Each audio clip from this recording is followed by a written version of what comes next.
មានបច្ចាលាស្អាតអស់ហើយយកមួយ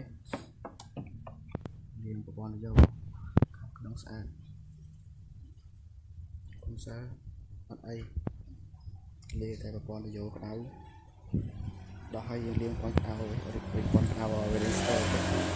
ទៅសូវស្អាតយើងលាងឲ្យហើយស្អាតហើយដាក់ទៅនេះឲ្យដាក់ទៅតែស្ទើរអីហ្នឹង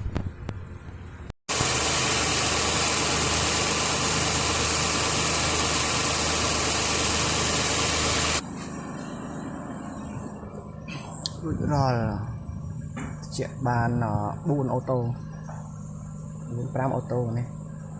ក្រងទីបាន5បើជាន់តិចបាន4ជាងអូតូ Highlander មកខាងកំរៀងមួយឆែកសិនជាហើយឆែកគឺក្រោមធ្វើទីមុខដល់ហើយតាំងពីព្រឹកដល់មកដល់ល្ងាចស្មាននេះមក5ហើយបានហើយអូខេជោគជ័យបាយបាយលុយសុទ្ធទៀតហើយលុយសុទ្ធទៀតហើយ